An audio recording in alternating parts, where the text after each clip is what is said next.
할렐루야. 네. 네, 오늘도 좋은 날을 주시다 하나님께 감사드립니다.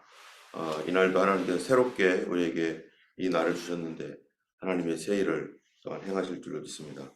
오늘 말씀은 이제 이스라엘 백성들이 드디어 이제 시내 산에 도착을 했습니다. 여러분, 시내 산은 하나님께서 이스라엘 백성들에게 말씀하신 산, 이 산에서 예배할 것이다, 이 산에서 경배할 것이다 했던 그 시내 산에 이스라엘이 도착하여서 이제 하나님과 언약을 맺는 그러한 장면이 오늘 말씀입니다. 하나님께서 이스라엘 백성과 언약을 맺으실 때에 그들에게 또한 경계하신 그런 말씀도 있습니다. 하나님을 가까이 할 때 경계를 넘어오지 말아라, 그리고 하나님을 만날 준비를 하라 라고 하는 그런 말씀들을 이렇게 얘기하고 있습니다. 오늘 19장 1절에 보면은 이스라엘 자손이 애굽 땅을 떠난 지 이제 3개월이 되는 날에 그들이 시내 광야에 이르니라 라고 시작하고 있습니다. 이스라엘 백성들이 이제 이집트에서 3개월 만에 그 시내 광야, 시내 산에 이르렀는데요. 시내 산에 이르러서 이제 이스라엘 백성들이 하나님과 언약을 이 산에서 맺게 됩니다. 이스라엘 백성들이 이 3개월 동안 이 시내산에 3개월 만에 시내산에 도착해서 그거를 기념하는 그런 절기가 있는데 그 절기가 이제 오순절이라고 할 수 있습니다. 이스라엘의 절기가 총 7개의 하나님께서 명령하신 절기가 있죠. 7개의 절기 중 첫 번째가 뭐죠? 유월절. 유월절은 이스라엘 백성들이 이집트에서 나온 절기. 그래서 거기서 죄의 노예, 또 파라오의 노예로 살다가 하나님께서 어린 양의 피를 그들에게 뿌림으로 말미암아서 구원받고 10가지 재앙을 내리셔서 그들이 홍해를 건너 그래서 구원받은 그러한 때가 바로 유월절인데, 이 유월절이 지난 이후 3개월째 되는 날, 그 3개월이 언제냐면 유월절이 보통 1월 14일인데요. 이스라엘 달력으로. 그러면 그로부터 3개월이면은 이제 오순절이 되는 것입니다. 이제 오순절이라고 하는 말은 뭡니까? 오순, 그러니까 순이라는 것이 열순자인데 50일째 되었다, 50일이 되었다라는 것이죠. 이스라엘 백성들이 1월 14일에 출애굽을 해서 그로부터 50일째 되는 날이 바로 언제냐? 그러면 이 광야에 3개월째 되는 이제 여기에 도착한 시내산에 도착해서 하나님과 언약을 맺은 절기, 그게 바로 오순절이 되는 것입니다. 이 오순절, 아직까지는 이스라엘 백성들이 오순절이 뭔지도 모르고 그냥 3개월 만에 도착을 했어요. 3개월 만에 도착을 했는데 2절에 보니까 그들이 르비딤을 떠나 시내 광야에 이르러 그 광야에 장막을 치되 이스라엘이 거기 산 앞에 장막을 치니라. 이스라엘은 지금 어디를 계속 걷고 있느냐? 그들이 걷고 있는 곳은 계속적인 광야입니다. 이스라엘이 홍해를 건너오니까 마라의 쓴물이 있는 거기도 광야. 또 배가 고플 때 그들이 도착했는데 르비딤에 도착했더니 거기도 광야. 그리고 이제 오늘 본문에 보니까 출애굽을 해서 이제 3개월째 왔는데도 거기도 르비딤을 떠나 어디 광야예요? 시내 광야. 계속해서 광야의 삶을 살아가는 것이죠. 이들이 왜 이렇게 광야의 삶을 살고 있는가? 그거는 누가 인도하고 있습니까? 이스라엘이 인도하고 있습니다. 근데 그 광야가, 한계 광야가 끝나면은 이제는 좀 푸른 초장이 나와야 되는데 푸른 초장이 아니라 또 광야. 그리고 또 하나가 끝나면 또 광야. 이런 광야를 통해서 이스라엘이 자기들의 그전까지 가지고 있었던 노예 근성, 이런 것들을 하나님께서 지금 계속해서 훈련하여서 자주적인 삶을 살아갈 수 있도록, 또 노예의 삶이 노예가 아니라 스스로 삶을 개척하고 또 그러한 그 인내와 훈련을 통해서 하나님의 그 백성으로 점점 훈련되어지도록 그렇게 하는 것이 이 광야의 삶입니다. 우리가 군대에 간 그 사람들은 알겠지만은 일반 그냥 시민으로 하나의 그냥 청년으로 살다가 군대에 들어갈 때 가장 훈련을 많이 하는 기간이 언제인가? 그러면요, 그때는 처음 들어가서예요. 처음 들어가서 이제 민간인 신분으로 살다가 잠자는 거, 일어나는 거, 밥 먹는 거, 생활하는 거, 특별히 그 정신, 그들의 어떤 생각들 이런 것이 그냥 민간인 신분으로서는 군인의 어떠한 그런 일들을 감당할 수 없을 때, 그래서 약 6주간의 어떤 그 짧은 기간이긴 하지만 집중적인 훈련을 하는데 그냥 세상 걱정, 생각, 눈곱만큼도 나지 않도록 그냥 계속적인 훈련을 시킵니다. 이런 계속적인 훈련을 통해서 이제 과거에 있었던 어떤 습관들이 끊어지고, 그래서 늦게 일어나고 늦게 잤던 그러한 그런 습관들 그거 다 끊어지죠. 그러면은 아침 6시에 일어나서 그리고 저녁 10시가 되면 딱 자는 어떤 습관이 딱 길러지게 되고, 식사 시간도 정해지고, 또 그 사이사이마다 계속 훈련을 하는데 그냥 뭐 몸만 힘들게 하는 이런 막 이 뭐 각계 전투라든지 또 총검술 또 뭐 독도법 뭐 이런 훈련만 하는 게 아니라 시간 또 정신교육도 합니다. 그래서 우리의 잘못된 그 민간인으로서 그냥 살던 그런 그런 정신은 그냥 내가 알아서 내 맘대로 그냥 살았던 거죠. 그런데 그것이 잘못된 습관으로 굳어져 가지고 이게 이제 이 생활이 엉망이 된 사람들도 많죠. 그런데 이러한 정신을 다 이제 바꿔줘요. 그래서 계속적인 교육으로 훈련장에 갈 때마다 군가 부르고 뭐 외우는 거 있고, 그런데 그러한 시간들이 점점점 지나가면서 조금씩 이제 적응이 되고, 맨 처음에는 너무 불편하고 너무 힘들고 짜증스럽고 내 맘대로 못하니까, 그런데 또 프레스는 강하고 또 사람들도 잘 모르겠고 뭐 이런 과정 가운데 지내다 보니까 나중에 점점 이제 훈련이 되어서 그런 것들이 이제 익숙하게 되고, 그 다음에는 이렇게 살아야 되는 거구나라는 걸 알게 되죠. 내가 앞으로 이런 식으로 살면서 세상에 나가서 사회에 나가서 이런 정신, 이런 생각 가지고 살면 내가 항상 평생 내가 성공하겠다 할 정도로 그런 생각으로 이제 바뀌게 되는 거죠. 어쨌든 이스라엘이 과거 노예 생활에서 살다가 그 노예의 생각, 노예의 습성, 노예로 길들여져 왔고 어렸을 때부터 노예 생활했던, 그래서 이 시키면 하고 안 시키면 안 하고 누가 뭐라고 해야만 겨우겨우 하고, 주인의식이 내 것이 아니니까 그냥 내 재산도 아니고 하라는 대로 그냥 하기만 하고 그것만큼만 하는 거예요. 그것만큼만. 그것이 어쩔 수가 없어요. 예전에 그 목사님들이 그런 얘기를 하는 거예요. 그 교회에 전기불을 다 끄고 다니는 분은 누구냐? 이 큰 교회일지라도 부목사님이 한 10명 뭐 이렇게 되는 교회에도 결국에는 담임 목사님이 다 불을 끈다는 거예요. 왜냐하면은 부목사님들은 그 교회에 대한 책임감이 그만큼 떨어지기 때문에 담임 목사님은 모든 것을 다 책임지고 모든 것을 다 알고 있습니다. 그런데 부목사님들은 그런 것들이 없고 본인이 해야 할 범위 이상의 것들은 잘 하려고 하지 않는 거죠.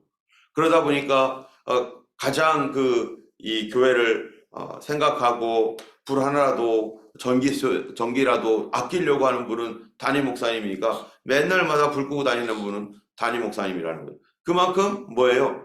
누군가는 이거는 내가 책임져야 될 것, 그 책임감을 가지고 뭔가를 하려는 사람과 애착을 가지고 사랑을 가지고 뭐를 하는 사람과 시켜서 하는 사람이 다르다는 거예요. 부목사님들이 믿음이 없어서가 아니고 그분들이 어떠한 뭐 게을러서가 아니라 그게 안 보이는 거예요. 그게 우리가 부모가 되어 봐야만 부모의 마음을 알고 부모가 어떤 마음과 어떤 생각을 자녀들에 갖는지 부모가 되어 봐야만 알죠. 그래서 옛날에 너도 부모가 돼봐라 뭐 계속 얘기하잖아요.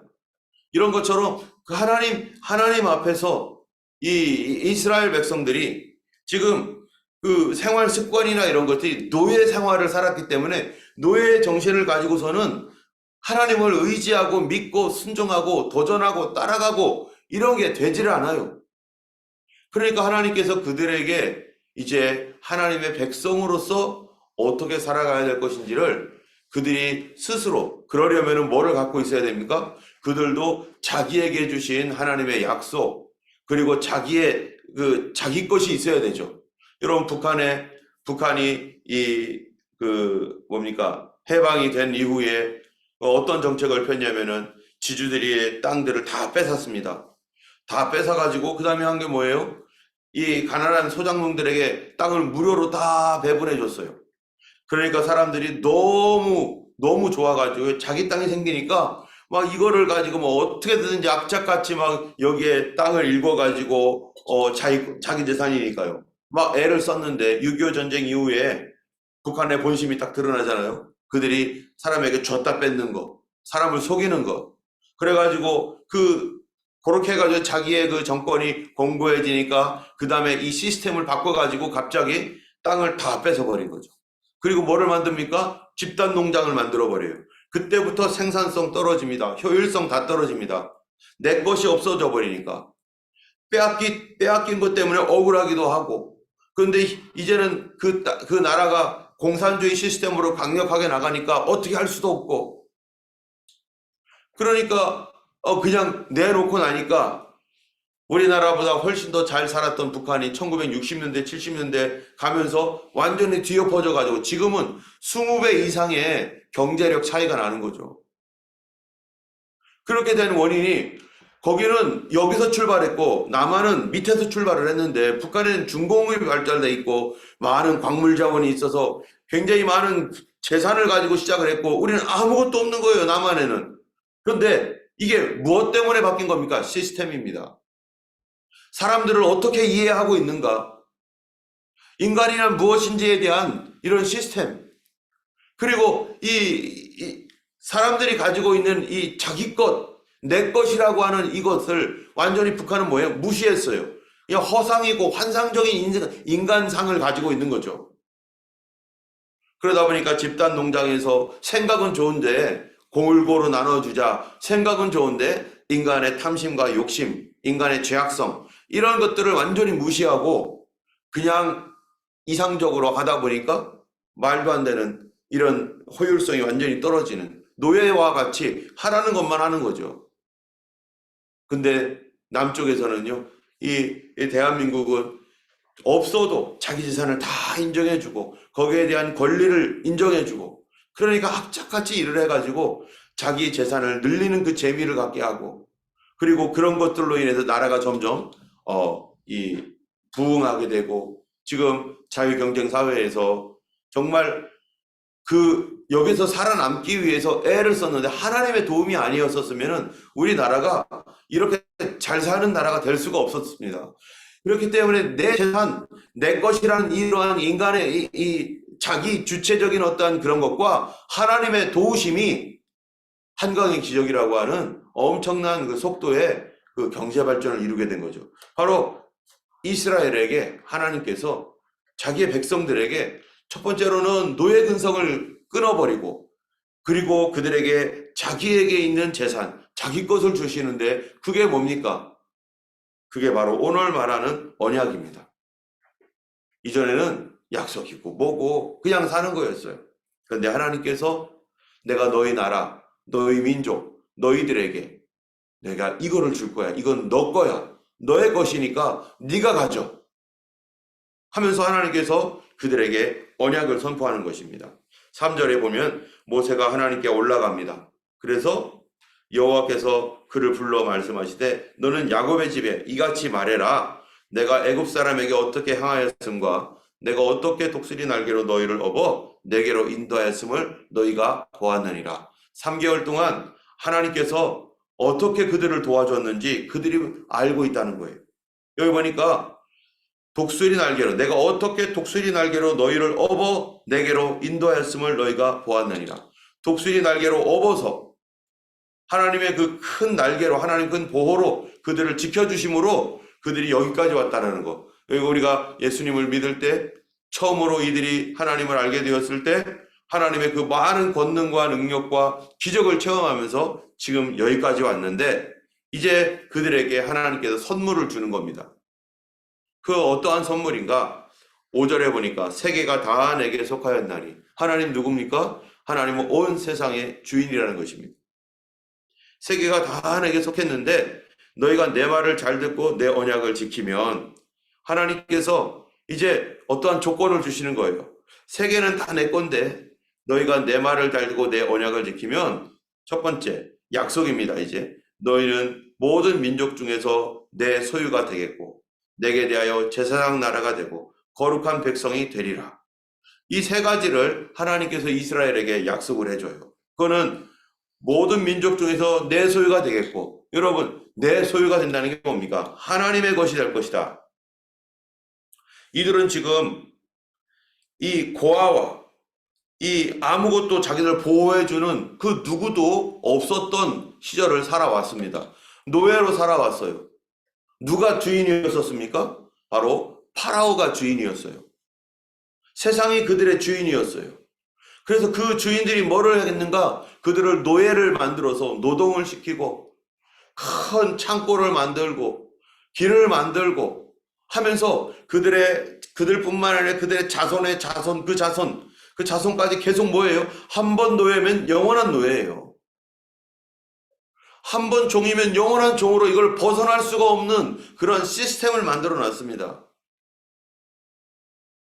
이런 노예로 살아가는 너희들에게 하나님께서 너희가 내 말을 잘 듣고 내 언약을 지키면 너희는 모든 민족 중에서 내 소유가 되겠고 너희는 하나님의 백성이 될 것이다. 너희는 사람의 노예로 살지 않을 것이다. 어떤 민족 속에 들어가가지고 조그마한 민족으로서 그래서 이 소수민족으로서 자기 땅도 없고 자기 나라도 없고 자기 주권도 없고 그런 존재로 살아가지 않을 것이다. 이 땅에 자기 민족은 있는데 자기 땅이 없는 나라가 얼마나 많습니까? 자기 주권이 없습니다. 그래서 집시들, 그런 사람들, 집시족 아무것도 없죠. 터키에 있는 그 쿠르드족, 자기의 그 족들은, 그러니까 민족은 있어요. 그런데 자기의 나라가 없어요. 그러니까 그 나라에서 어떡합니까? 그 주권을 가지고 있는 그러한 사람들이 이들을 계속해서 압박하고 크지 못하게 하고 불이익을 주고 어려움을 주니까 억울함 가운데 살고 그들은 또 대항해서 막 그렇게 하죠. 또 스페인에 가면 바스크족이라는 것이 있죠. 바스크족. 그들 계속 독립투쟁을 하는 거예요. 또 이 이라크, 이란 뭐 이런 지역에 또 있는 사람들이 아시리아족. 옛날에 아수르잖아요. 아시리아족 같은 경우는 자기 땅이 없어요. 그러니까 그냥 흩어져서 살고 있는 거예요. 자기 주권도 없고. 그러다 보니까 국가에서 국가가 어떤 또 다른 종족이 그 국가를 운영하고 있는데 자기들은 그 밑에서 소수민족으로 어렵게 사는 거죠. 중국에도 뭡니까? 한족이 다스리고 있잖아요. 한족이. 그러다 보니까 그 중국 안에 있는 수많은 족속들이 그 한족에 의해서 지배를 당하고 그래서 위구르라든지 티벳이라든지 이런 사람들이 독립운동을 하겠다고 하니까 계속해서 뭐 하는 거예요? 그들이 왜 독립을 하려고 합니까? 자기 주권이 없는 거죠. 우리도 지금 교회가 이제 새롭게 이제 이사를 와서 하다 보니까 이제 알게 된 거죠. 아, 우린 주권이 없었구나. 우리는 재산도 없구나. 우리는 내 맘대로 쓸 수가 없구나. 그분들이 이렇게 하라고 하면 이렇게 해야 되고 저렇게 하라고 하면 저렇게 해야 되고 타협하고 협상하고 내가 원하는 대로 할 수가 없구나. 그런데 하나님께서 이스라엘 백성들에게 내가 너희의 하나님이 될 거다. 그러면은 내가 너희의 하나님이 될 거다라고 하는 말은요. 하나님이 뭐예요? 너희는 내 소유가 될 것이다 라고 하는 게 무슨 의미가 있습니까? 이 안에? 너희는 내 소유가 될 것이다 라고 하는 말에 그냥 너희는 내 종이다, 내 자녀다 이런 의미가 아니죠. 이거보다 훨씬 더 큰 의미로 갑니다. 너희는 내 종이다 라고 하는 그 의미보다는 어떤 의미? 방금 얘기한 대로 너희가 내 자녀가 된다. 자녀가 된다라는 말에는 무슨 의미가 거기에 들어가 있습니까? 내 것이 누구 것이 된다는 거예요? 네 것이 된다. 하나님께서 그러면은 이 땅에 하나님의 땅이 있잖아요. 하나님께서 남겨놓으신 땅이 있어요. 그 땅이 어디입니까? 성경에서 말하는 그것이 바로 이스라엘 땅, 팔레스타인 땅이라고 하는 것이죠. 거기는 하나님께서 이 세상 모든 민족에게 다 땅을 분배해 주셨는데 그 땅은 하나님의 땅으로 일정 부분을 남겨놓았어요. 왜요? 거기가 내가 하나님께서 바로 천지를 지으신 하나님이라고 하는 사인으로서 그 땅을 남겨놓으셨는데 바로 그 땅에 그냥 다른 민족들이 들어와 지금 살고 있는 거예요. 하나님은 그냥 냅두고 계셔요. 냅두고. 거기에 하나님의 땅임에도 불구하고. 그런데 너희가 내 소유가 될 것이다 라고 하는 말은 내가 이제부터 너희에게 내 땅을 거기다 줄 거야. 너희들도 땅이 있을 거야. 지금까지는 땅도 뭐도 아무것도 없었는데 이제는 땅도 있을 거고, 그리고 하나님께서 뭐 해주십니까? 거기 이제 들어가면은 그 땅을 분배해주고 자기의 재산을 만들어주고 그리고 그 땅에서 어떻게 살아가야 되는지를 하나님께서 가르쳐 주시는데 바로 내가 너에게 이거를 줄 거다. 나는 너의 하나님이 되고 나는 너의 왕이 될 것이고 왕이 되어서 너희를 보호해 줄 것이고 내가 너에게 땅을 줄 것이고 재산을 줄 것이고 너희는 이것들을 잘 개발하고 지켜야 된다. 너희가 내 말을 잘 듣고 내 언약을 지키면 너희는 모든 민족 중에서 내 소유가 될 것이다. 그리고 너희가 그 소유가 되는 것뿐만 아니라 너희가 내게 대하여 제사장 나라가 되고 거룩한 백성이 되리라. 여러분, 하나님께서 이러한 약속들을 하시면서 너희가 제사장 나라가 될 것이다. 이게 또 무슨 말입니까? 제사장이라는 것이 연결시켜주는 사람이잖아요. 연결시켜주는 사람. 이 사람과 저 사람을 연결시켜주는 사람. 바로 그러한 이 하나님 앞에서 하나님과 사람을 연결시켜주는 그런 중요한 역할을 하는 그러한 그 사람. 그런 사람이 될 것, 그런 나라가 될 것이고, 여러분이 지금 그 당시에 이스라엘이 해야 할 일이 뭐냐? 바로 그 민족 전체가 다른 민족과 하나님을 연결시켜 주어서 하나님이 그런 분이구나 라는 것을 깨닫게 하고 알게 해주는 민족. 오늘날에 교회가 무슨 일을 합니까? 바로 그 일을 하고 있는 거 아니겠어요?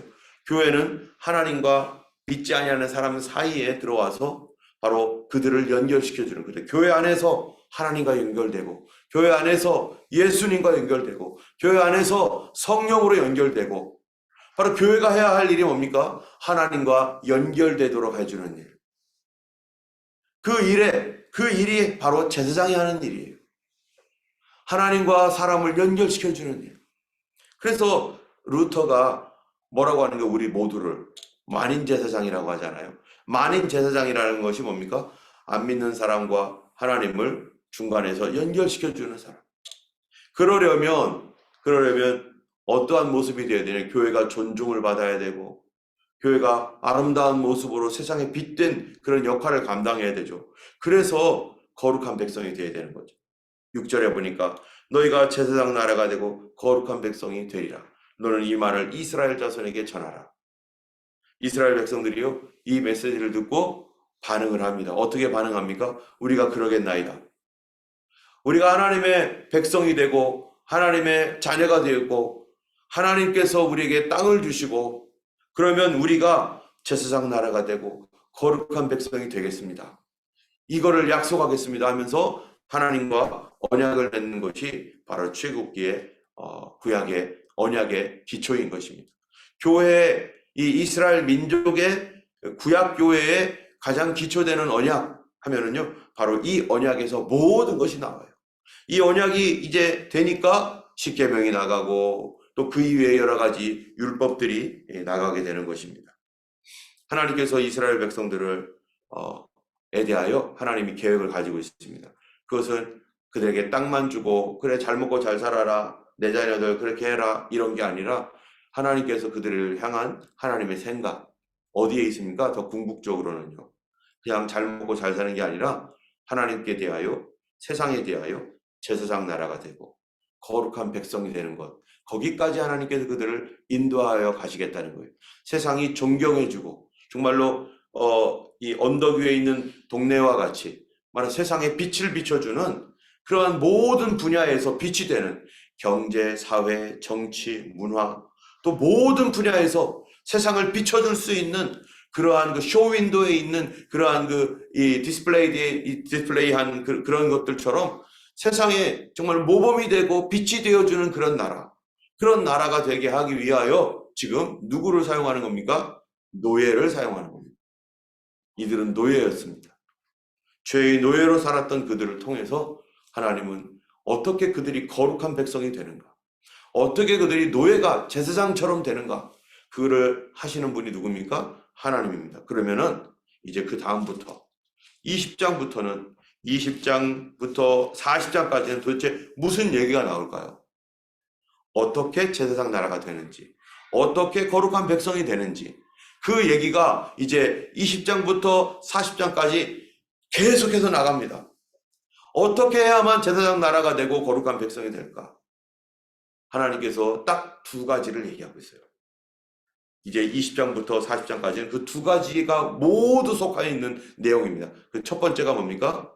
바로 하나님의 말씀과 계명입니다. 그를 통해서 제사장 나라, 거룩한 백성이 되는 그들의 기초, 그들의 스피릿, 그들의 삶의 습관, 이런 걸 바꾸고, 두 번째로는 바로 예배입니다. 그래서 이 출애굽기에 보면은, 뒤에 보면은 뭐를 만들어요?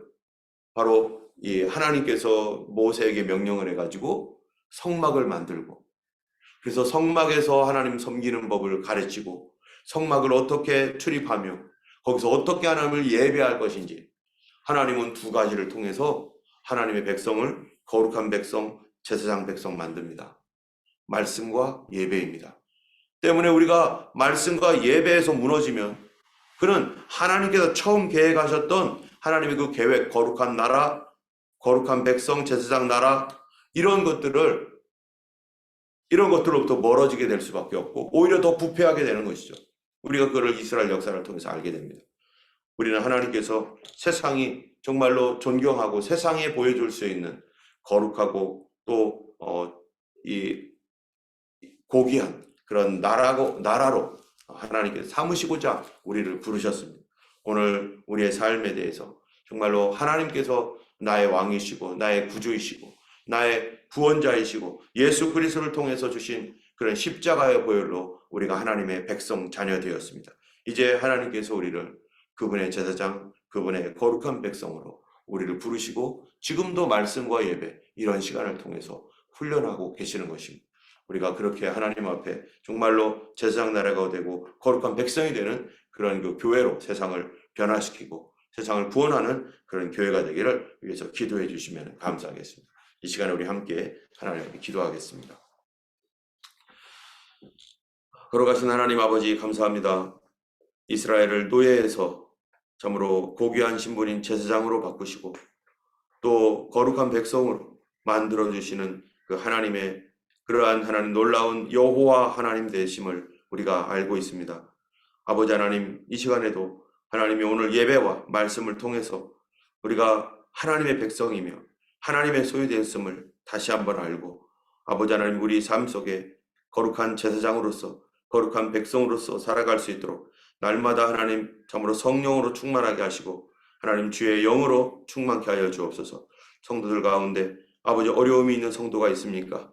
하나님, 제사장이 그들을 위하여 기도할 때 하나님께서 역사하셔서 고쳐주시는 것처럼 주여 하나님의 주의 백성들을 고쳐주시고 하나님의 주의 백성들을 하나님 강건하게 하셔서 하나님이여 참으로 하나님의 사람으로 하나님 온전히 주님을 섬길 수 있도록 도와주시옵시고, 물질적으로나 여러 가지로 어려운 성도들 하나님 예수 안에서 하나님이여 참으로 내 소유가 되었다 하신 대로 하나님이 공급해 주시고 하나님이 책임져 주시고 하나님께서 하나님의 그들 삶 가운데 하나님 거룩한 백성으로서 예수 그리스도의 보혈의 그 은혜로 그 은혜에 참여하며 복음의 능력에 참여하여 하나님 백성으로서 능력 있게 살게 도와주시옵소서.